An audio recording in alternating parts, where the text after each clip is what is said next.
Velthar stared at the datapad in his thin gray hands. The assignment seemed simple enough. Watch humans fight. Write a report.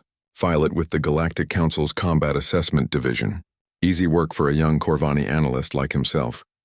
He sat in his small office aboard the research vessel Silent Observer. The ship floated in space above a dead moon called Keth 7. Down on that moon's surface, something waited. The council called them Ravagers. Velthar had seen the files. Nasty creatures, 6 legs, sharp teeth, acid for blood. They killed everything they found and made more of themselves. The Corvani had dealt with Ravagers before. You bombed them from orbit, safe, clean, effective, but the humans had asked to try a different way. They wanted to send a small team to the surface. 4 soldiers. Just 4, Velthar's commander had explained it simply. The humans are new to our alliance. We need to know what they can do. You will watch. You will record. You will report. The young analyst pulled up the human files on his screen. Strange creatures, these humans. They came from a world called Earth. A death world according to the survey reports. High gravity. Dangerous weather. Poisonous plants. Deadly animals everywhere. Yet somehow humans had not just survived there. They had thrived. The first human ship had arrived at Council Space 3 months ago. Their leader, a female called Ambassador Park, had been polite but firm. Humans wanted to join the galactic community. They offered trade, knowledge, and military support. The Council had been curious about that last part. Most species in the galaxy were peaceful. The Corvani were scientists and engineers. The Thel were traders and diplomats. The Vorthon were artists and philosophers. When trouble came, they usually ran or called for help. Fighting was something they did only when they had no choice.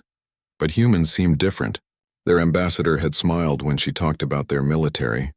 She had used words like effective and experienced. When the Council mentioned the Ravager problem on Keth 7, she had volunteered her people immediately. We can handle it, she had said. Just like that. Now Velthar was about to see if she had been telling the truth. He checked his equipment one more time. Cameras placed all around the landing site. Audio sensors hidden in the rocks. Scanners that could track movement from orbit. Everything was working perfectly. The humans would land in 30 minutes and he would see everything they did. The analyst brought up the profiles of the human team. 4 names appeared on his screen. Commander Tae-ho led the group, age 32. Born on Earth in a place called Korea. Military service for 14 years. The file listed dozens of missions, but most of the details were classified. His photo showed a man with short black hair and calm dark eyes. He looked ordinary, almost boring. Lieutenant Yoonbi was second in command. Age 28, also from Korea. Her specialty was listed as tactical analysis and battlefield adaptation. Velthar was not sure what that meant. Her photo showed a small woman with a serious expression. Sergeant Do-hyun handled heavy weapons, age 35, the biggest of the 4 humans. His file mentioned something called demolitions expertise. His photo showed a man with scarred hands and a crooked smile. Corporal So-min was the team's communications specialist. Age 26, the youngest of the group. Her file also mentioned intelligence gathering and support. She looked almost friendly in her photo. Velthar studied their equipment list.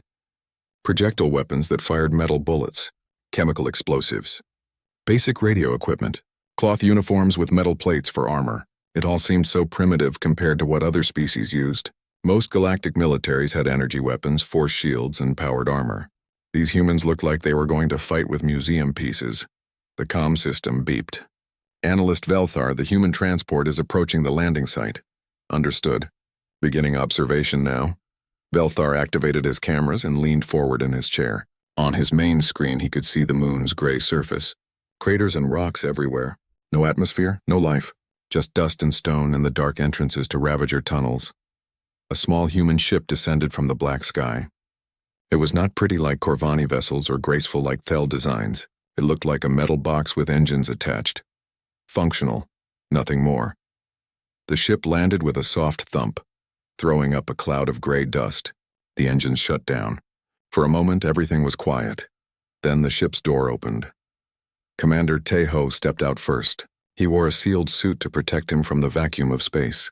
His helmet had a clear faceplate, and Velthar could see his calm expression as he looked around the landing site. The commander raised one hand and his team followed him out. Lieutenant Yunbi emerged next carrying what looked like a scanning device. She immediately began checking readings and pointing to different locations. Sergeant Do Hyun came third, a large weapon slung across his back and equipment packs hanging from his belt. Corporal Somin was last.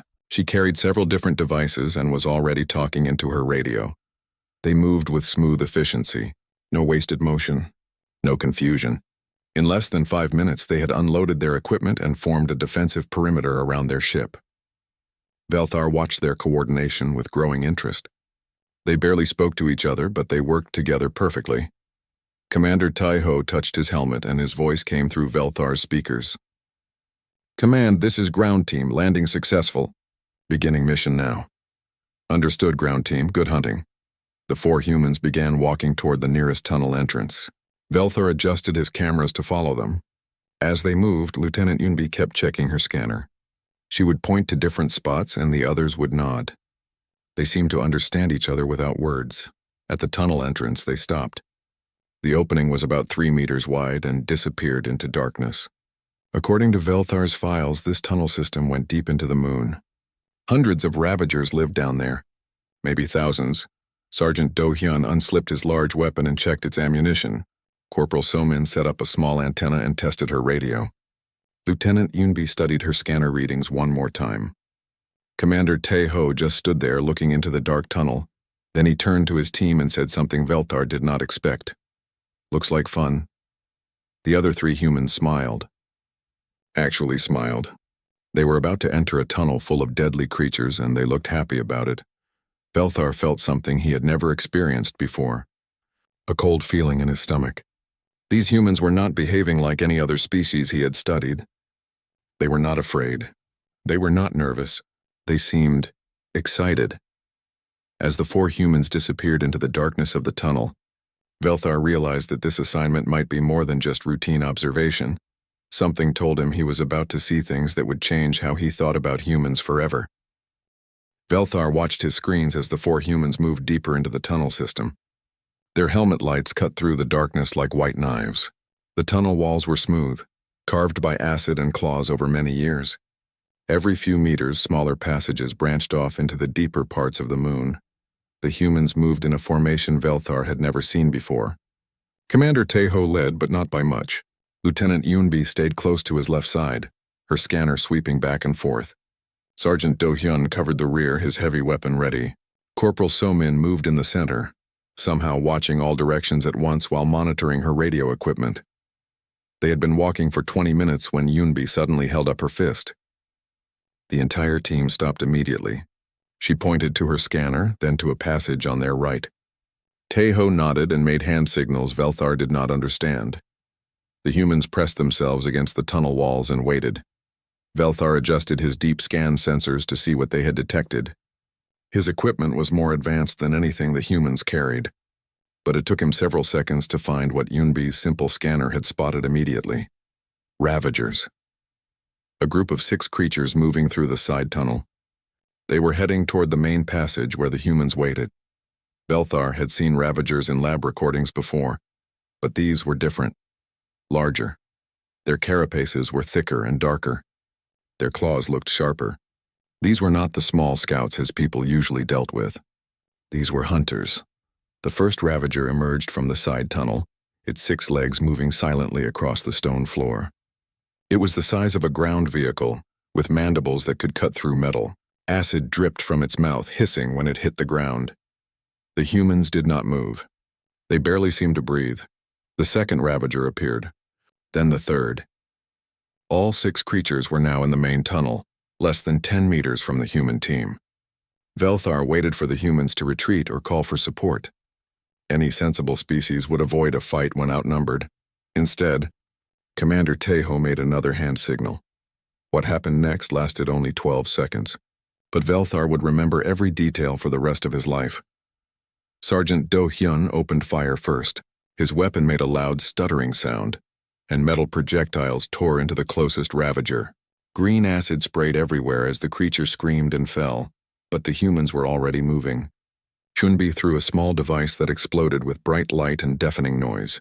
The Ravager stumbled, confused and blind. Taeho and Somin attacked from opposite sides, their smaller weapons precise and deadly. In seconds, all 6 Ravagers were dead or dying. Velthar stared at his screens in shock. The humans had not just won the fight, they had turned it into a massacre. The creatures that terrorized entire star systems had been destroyed so quickly that they barely had time to fight back. But what disturbed Velthar most was not how fast the humans had killed the Ravagers. It was how calmly they had done it. There was no panic, no screaming, no desperate struggle for survival. The humans had simply seen a problem and solved it with deadly efficiency.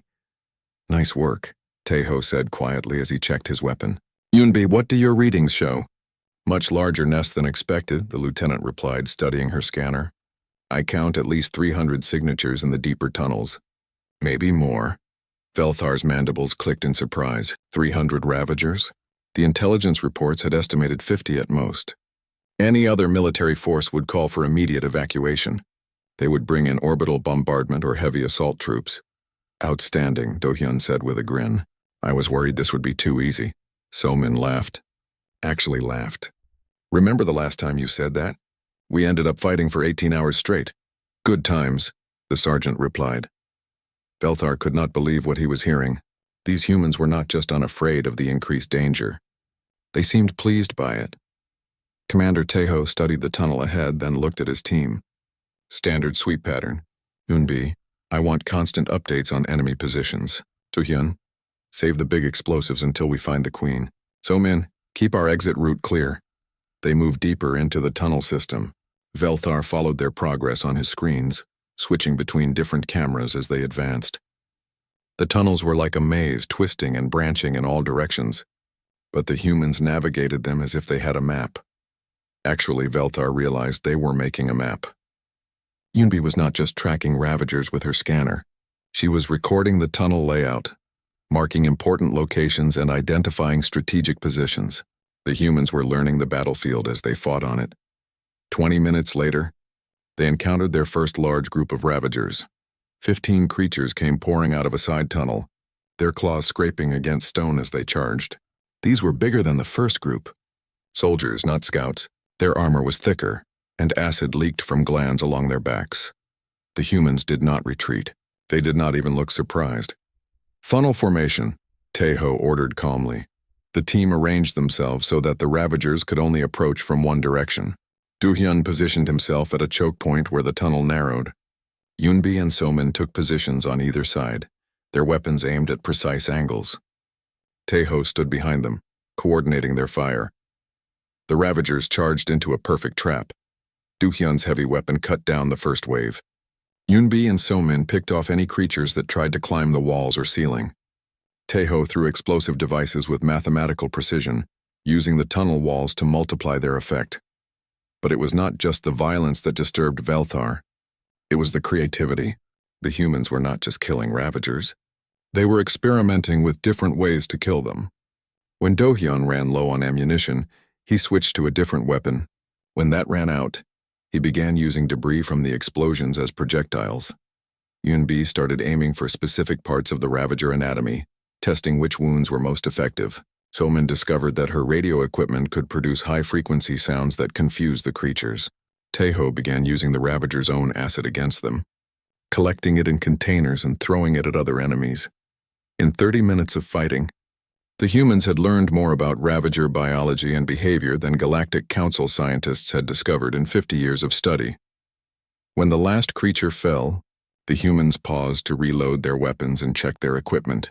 They were breathing harder now, and their suits showed signs of acid damage, but they seemed more energetic than when they had started. "How many more?" Taeho asked. Yunbi checked her scanner. 243 signatures remaining. "But they are gathering in the central chamber. I think they know we are here."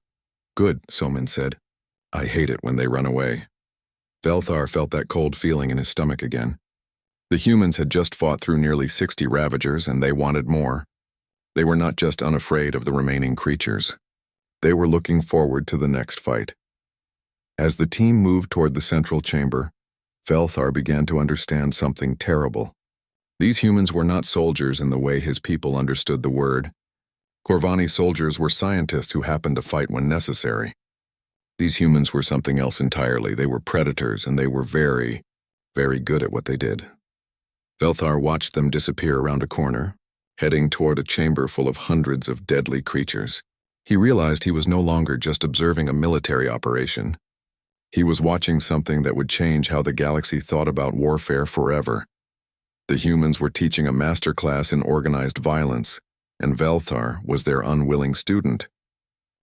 The central chamber was enormous.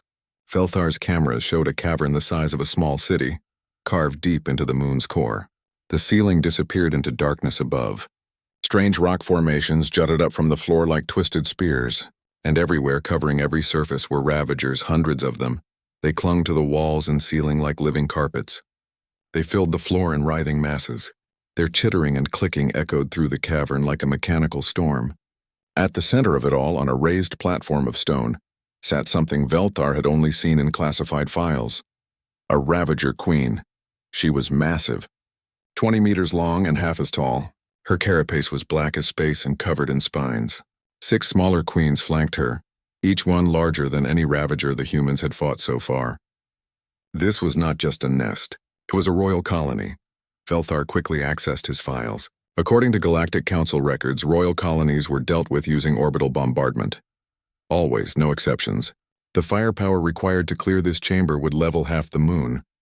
The 4 humans crouched at the chamber entrance, studying the scene below. They should have been terrified. They should have called for immediate evacuation. They should have recognized that this was far beyond what their small team could handle. Instead, Lieutenant Yunbi smiled. "Well," she said quietly, "this is interesting." Commander Taeho nodded. "Definitely more than the briefing suggested. What do you think, Do-hyun? Can we make this work?"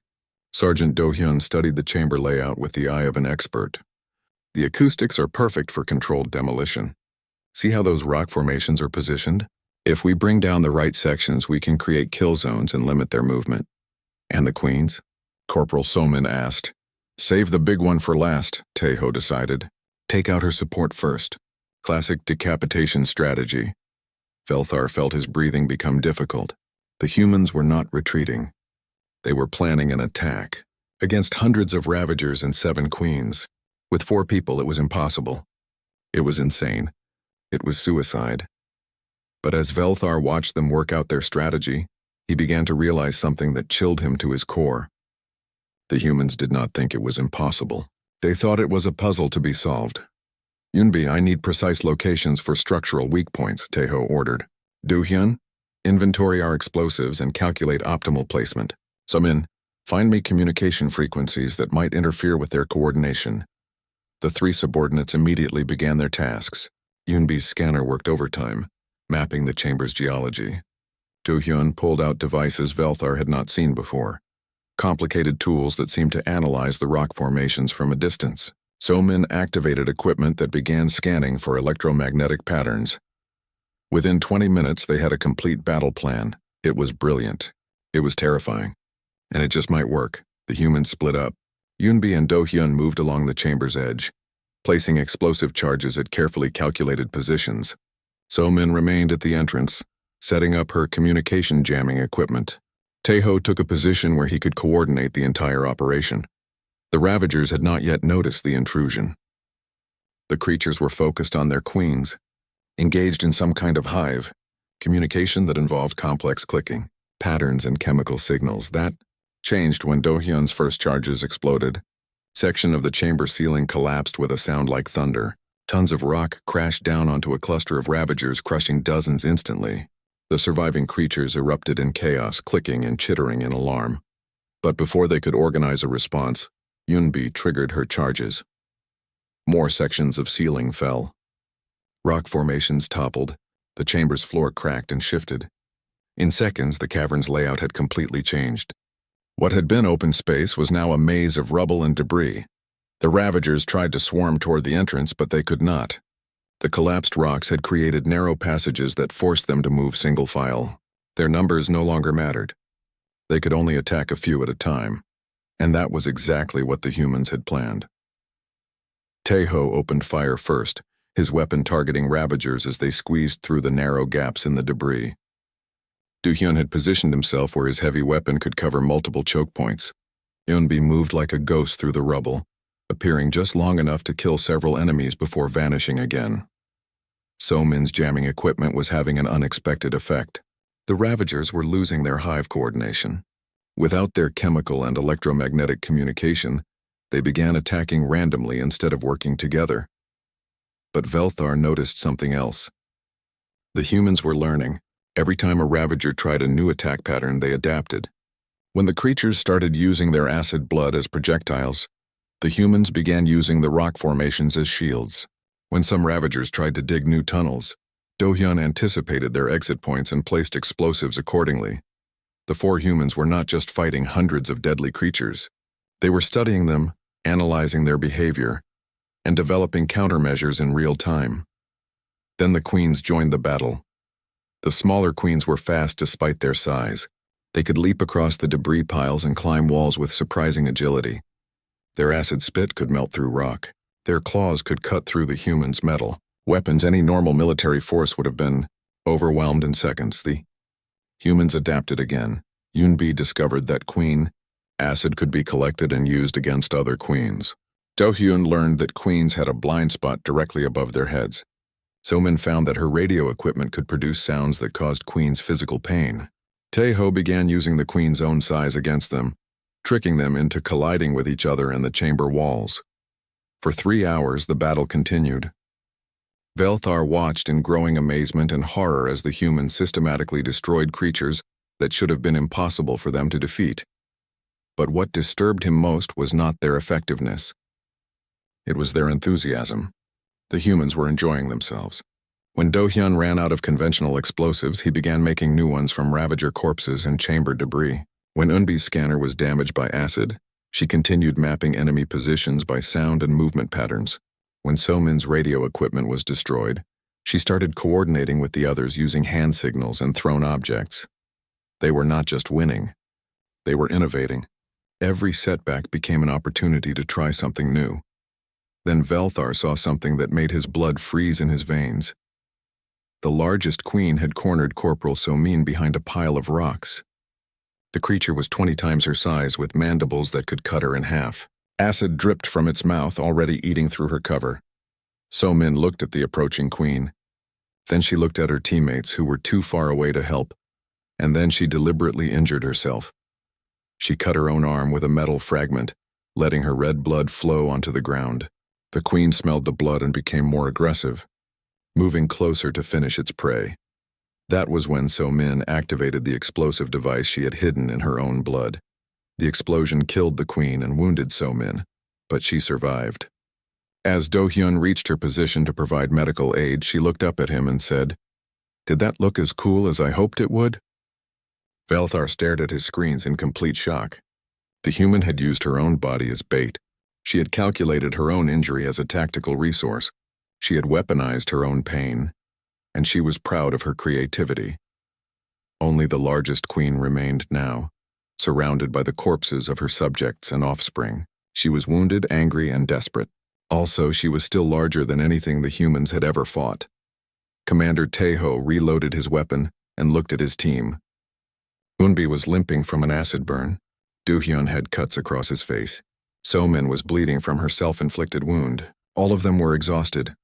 "Well," Taeho said calmly, "now comes the fun part." The 3 others smiled through their pain and fatigue. Velthar realized that his assignment was no longer about observing human combat effectiveness. He was witnessing the birth of a new kind of warfare, one that turned creativity into a weapon, one that made art from violence, and he was no longer sure he wanted to see how it ended. The Ravager Queen towered over the ruined chamber like a living mountain. Her black carapace was scarred from the explosions, and green acid leaked from wounds across her massive body, but she was still deadly, perhaps more deadly now that she had nothing left to lose. Velthar watched through his cameras as the 4 humans faced their final enemy. They should have been defeated by now. Any reasonable analysis said they should have died in the first 10 minutes of this impossible battle. Yet here they stood, battered but unbroken, studying their opponent with the same calm curiosity they had shown since entering the tunnels. She is trying to reach the exit tunnel, Lieutenant Yunbi observed, checking her damaged scanner. If she escapes to the surface, she could establish a new colony. Not happening, Commander Tejo replied. Ideas? What followed was a conversation that made Velthar question everything he knew about warfare, tactics, and intelligence itself. Her acid glands are overproducing due to stress, Yunbi continued. She is literally poisoning herself. If we can increase her agitation, she might do our work for us. How do we make a giant murder machine more angry than it already is? Sergeant Do-hyun asked, then answered his own question. Music. So-min, can you rig your equipment to produce sound? Already on it, Corporal So-min said, pulling components from her damaged radio. What frequency do you want? High pitch. Irregular rhythm. Think of the worst sound you can imagine, then make it worse. As So-min worked, Velthar accessed his files on Ravager biology. His people had been studying these creatures for decades, but he had never seen any research on acoustic sensitivity. How had the humans figured this out in just a few hours? The answer came to him slowly, and it was terrifying. The humans had not figured it out. They were guessing. But their guesses were based on hundreds of small observations made during the battle. They had watched how the creatures reacted to different sounds. They had noticed changes in behavior when their communication was jammed. They had seen patterns that Corvani scientists had missed in 50 years of careful study. The humans were not just fighting. They were conducting real-time scientific research using violence as their laboratory. So-min activated her improvised sound device. A horrible screeching noise filled the chamber. The queen reared back, her massive head swinging from side to side in obvious distress. Green acid began pouring from her mouth in greater quantities. It is working, Yunbi said. But she is adapting. Look at her posture. She is learning to ignore the sound, of course she was. Ravagers were adaptive creatures. But the humans had expected this. Phase 2, Tejo ordered. Do-hyun, remember what you said about her blind spot? Above and slightly behind the head. But I cannot get there without crossing her kill zone. You do not need to get there, the commander said. You just need to put something there. Do-hyun grinned and began assembling something from his remaining explosives and pieces of debris. His hands moved with the skill of an artist creating a masterpiece. Velthar watched in fascination as the sergeant built a weapon that did not exist in any military manual. It was a rocket, made from scrap metal, chemical explosives, and what appeared to be parts of a Ravager claw. Do-hyun had somehow created a guided projectile using materials he found on the battlefield. Guidance system? Tejo asked. So-min's radio components. I can steer it manually for about 10 seconds. Warhead? Queen acid collected during the fight, mixed with our remaining explosives. Should be enough to penetrate her carapace. Velthar paused his recording and ran calculations on his computer. The weapon Do-hyun had created should not work. The guidance system was too simple. The warhead was improvised. The delivery method was completely untested, but as he watched the humans prepare for their final attack, Velthar realized that conventional calculations did not apply to these creatures. They operated on a different level of thinking entirely. The queen had noticed their preparations. She began moving toward them, her massive legs cracking the stone floor with each step. Acid sprayed from her mouth, melting everything it touched. Her claws carved grooves in the chamber walls. Now would be good, Yunbi said calmly. Do-hyun triggered his improvised rocket. It shot across the chamber in a wobbling arc, trailing smoke and sparks. For a moment it looked like it might miss entirely. Then So-min activated her remote control, and the rocket curved in flight like a living thing. It struck the queen exactly where Do-hyun had intended, in the blind spot behind her massive head. The explosion was tremendous. The queen's own acid, concentrated and mixed with human explosives, ate through her carapace like water through paper. She screamed, a sound that made the entire chamber shake, but she did not die. Instead, she became even more dangerous. Pain and desperation drove her into a frenzy. She began destroying everything around her, including the chamber walls and ceiling. Rocks fell like rain. The floor cracked and shifted. She is bringing down the whole chamber, Yunbi shouted over the noise. We need to get out of here. Not yet, Tejo said. So-min, can you reach the surface with your remaining equipment? Maybe, why? I want you to record this, everything. Send it to our ship in orbit. Velthar felt cold shock run through his body. The human commander was not just fighting. He was documenting. Even facing death, he wanted to preserve what they had learned for other humans to study. So Min nodded and began working with her equipment. Do-hyun and Yoonbi took defensive positions, their weapons ready. Tae-ho stood in the center of the chaos, watching the dying queen with scientific interest. The queen's movements were becoming weaker.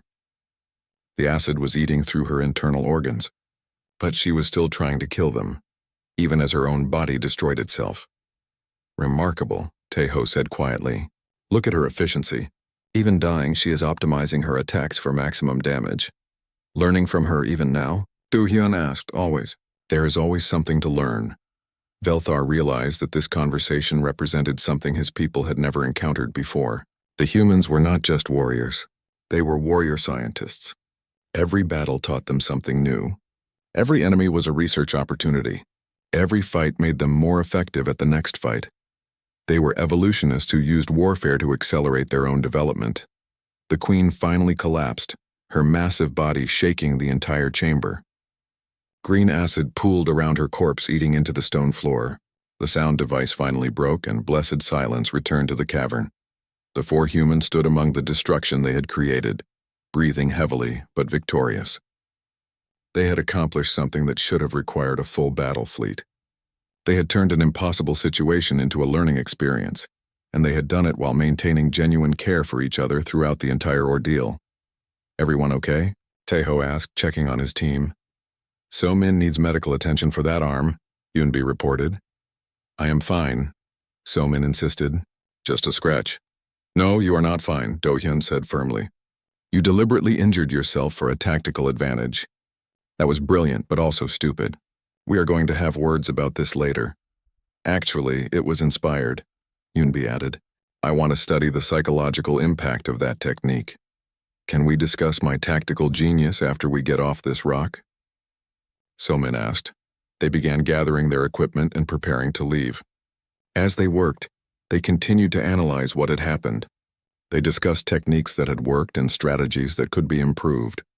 They treated the entire battle as a learning experience. Velthar watched them climb out of the ruined chamber and walk back through the tunnels they had cleared. Their conversation continued the entire way. Technical discussions mixed with friendly jokes. Scientific observations combined with personal concern for each other.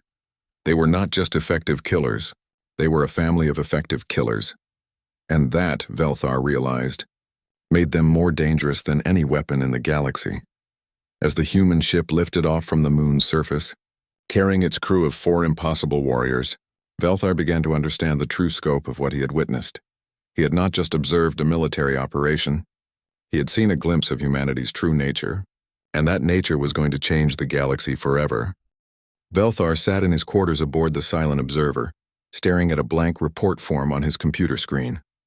The cursor blinked at him mockingly, waiting for words that would not come. 3 days had passed since the humans completed their mission on Keth 7. 3 days of trying to write a report that would make sense to the Galactic Council. How do you explain the impossible? The raw data was clear enough. 4 humans had eliminated a royal Ravager colony that should have required orbital bombardment to destroy. They had killed hundreds of creatures and 7 queens using only basic equipment and their own creativity. The moon was now clean, safe for colonization. But the raw data told only the smallest part of the story. Velthar had watched the humans celebrate their victory during the flight home. They had not acted like soldiers who had barely survived a deadly mission. They had acted like students who had just passed a particularly interesting test. They discussed techniques they wanted to try next time. They analyzed enemy behaviors they had observed. They planned improvements to their equipment and tactics. Next time, they actually looked forward to the next impossible battle.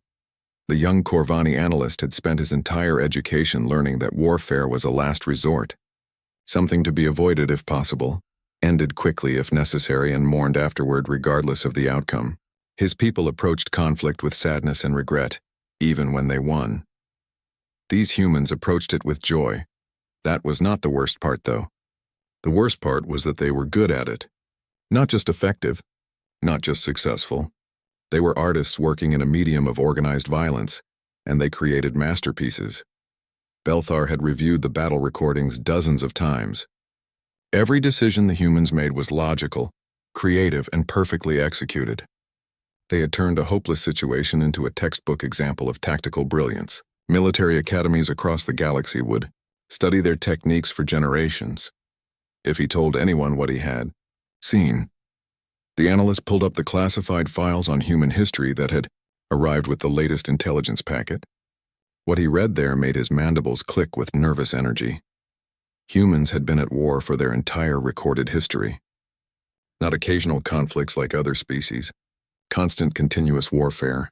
They had fought each other, their environment, and every living thing on their planet. They had turned combat into science, strategy into art, and violence into philosophy. Other species had evolved from prey animals that learned cooperation as a survival mechanism. Humans had evolved from pack hunters that learned cooperation as a way to kill more effectively. They were not soldiers who happened to be creative. They were artists who happened to specialize in warfare, and they were very, very good at their chosen art form. The communication system in his quarters chimed softly. "Analyst Velthar, you have a priority message from command." Velthar opened the message with growing dread. It was from his superior, Commander Zhelkoth, requesting a preliminary briefing on his observations. "Report to my office at your earliest convenience. The Council is eager to hear your assessment of human military capabilities." The young analyst closed the message and returned to staring at his blank report. What could he possibly tell the Council that would not cause panic? The truth was that humanity represented a new form of intelligence, one that thrived in chaos, learned from violence, and grew stronger through conflict. They were not just another member species to add to the galactic community. They were a fundamental game changer. If the Council knew what humans were truly capable of, they would face an impossible choice. Try to limit human military development and risk making enemies of the most effective warriors the galaxy had ever seen, or allow humans to continue their development and risk them eventually outgrowing the need for galactic civilization entirely. Either path led to disaster. Velthar began typing his report, choosing each word with extreme care. Human Military Capabilities Assessment, Preliminary Report Classification, Restricted Analyst, Velthar, Junior Combat Assessment Division. Summary. Human forces demonstrated adequate performance in pest control operations on Keth 7. Mission completed successfully with acceptable casualties and equipment expenditure. Details. A 4-person human team eliminated a Ravager infestation estimated at 350+ individuals, including multiple queen specimens. Operations were completed within acceptable timeframes using standard equipment. Team coordination and tactical flexibility were within normal parameters for experienced military units. Recommendations. Humans show promise as auxiliary forces for pest control and hazardous environment operations. Suggest continued integration into appropriate Council military activities. Additional assessment recommended for larger-scale operations. Note: full tactical analysis available upon request for qualified personnel only. Velthar read through his report 3 times. Every word was technically true. None of it was actually honest. He was describing humans as adequate when they were extraordinary. He was calling their performance acceptable when it had been miraculous. But what choice did he have? The truth would terrify the Council. It would probably terrify most of the galaxy. The analyst saved his report and prepared to submit it. As he did, he accessed one more file. The video message the humans had recorded during their victory celebration. Commander Tejo appeared on the screen, still wearing his battle-damaged armor. "Thank you for the opportunity to assist with your Ravager problem," he said politely. "My team found it an excellent training exercise. We hope our performance was satisfactory." Training exercise. They had treated the impossible battle as a training exercise. "We look forward to future cooperation," Lieutenant Yunbi added from behind him. "There is always more to learn." Sergeant Do-hyun waved at the camera. "Tell the Council we appreciate their confidence in us. This was fun. And please let us know if you have any other pest problems," Corporal Somin finished. "We enjoy a good challenge." They enjoyed it.